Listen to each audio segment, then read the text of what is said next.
Hi. NCERT grade 12 chapter 4 chemical kinetics உடைய book back question solve பண்ணிட்டு இருக்கோம். Question number 4.5 mention the factor that affect the rate of a chemical reaction அப்படின்னு கேட்டிருக்காங்க. So chemical reaction rate of a reaction affect பண்ணக்கூடிய factor டைரக்டான ஒரு theory question தான். என்னென்ன ஃபேக்டர்ஸ் நமக்கு இதில் வரும் அப்படின்னா, ஃபர்ஸ்ட் ஒன்று concentration of the reactant and product. So first term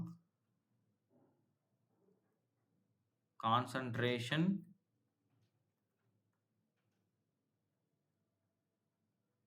of reactant and product. So ஏன் அப்படின்னா, concentration is directly proportional to the rate. அப்போ கான்சன்ட்ரேஷன் நம்ம அதிகமாக எடுத்தோம்னா, அதாவது rate that is directly proportional to the என்னது கான்சன்ட்ரேஷன். ஏன் கான்சன்ட்ரேஷன் அதிகமாக இருந்தால் ரேட்டும் நமக்கு இன்க்ரீஸ் ஆகும். இதை நம்ம நிறையா எக்ஸ்பெரிமெண்டலாக கூட நீங்கள் பார்க்கலாம் டேட்டாஸ் வச்சு. ஸோ இது ஃபர்ஸ்ட் பாயிண்ட். நெக்ஸ்ட் ஒன் பார்த்தீங்க அப்படின்னா டெம்பரேச்சர். ஸோ ரேட் நமக்கு என்ன ஆகும், டெம்பரேச்சரை பொறுத்து கண்டிப்பாக சேஞ்ச் ஆகும். அப்போ ரேட் அப்படின்றது நமக்கு டெம்பரேச்சருக்கு எப்படி இருக்கும், rate is directly proportional to temperature. அப்படின்னானது டெம்பரேச்சர் இன்க்ரீஸ் ஆகும்போது ரேட்டும் நமக்கு இன்க்ரீஸ் ஆகும். எப்படி இன்க்ரீஸ் ஆகும், ஃபார் எவ்ரி 10 டிகிரி செல்சியஸ் என்ன ஆகும், நமக்கு இன்க்ரீஸ் ஆகும்போது ரேட் நமக்கு என்ன ஆயிரும், ரேட் டபுள்ஸ். ஒவ்வொரு 10 டிகிரி செல்சியஸ் டிஃபரன்ஸ் வரப்போ என்ன ஆகும், நமக்கு ரேட் வந்து டபுள் ஆகும். இது ஒன்று. அடுத்து மூணாவதாக பார்த்தீங்கன்னா கேட்டலிஸ்ட். ஸோ கேட்டலிஸ்ட் ஆட் பண்ணுறது மூலமாக நமக்கு என்ன ஆகும், நம்ம ரேட்டை சேஞ்ச் பண்ண முடியும். ஸோ கேட்டலிஸ்ட் ஆட் பண்ணுறது மூலமாக எப்படி ரேட் சேஞ்ச் பண்ணலாம், என்ன நடக்குது அங்கே. ஸோ கேட்டலிஸ்ட் என்ன ஆகும், it will lowers the activation energy,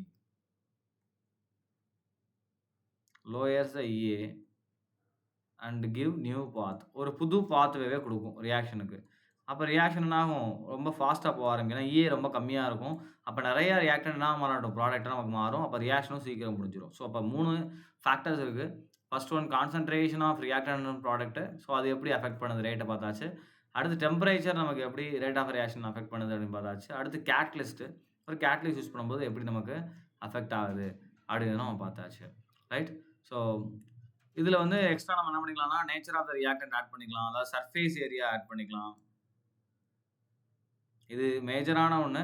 இப்போ சர்ஃபேஸ் ஏரியாவை நம்ம என்ன பண்ணிக்கலாம், ஆட் பண்ணிக்கலாம். இப்போ சர்ஃபேஸ் ஏரியா நம்ம இன்க்ரீஸ் பண்ணும்போது ரேட்டும் நமக்கு என்ன ஆகும், இன்க்ரீஸ் ஆகும். Rate is proportional to surface area.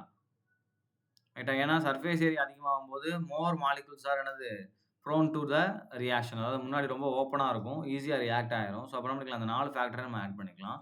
Right. So மற்றதெல்லாம் இதோட சப் டாபிக்ஸ் மாதிரி தான் வரும். இதுக்கு மேலே ஃபேக்டர்ஸ் இருந்தால் நீங்கள் என்ன பண்ணலாம், கீழே கமெண்ட் பண்ணலாம். ரைட். தேங்க்யூ.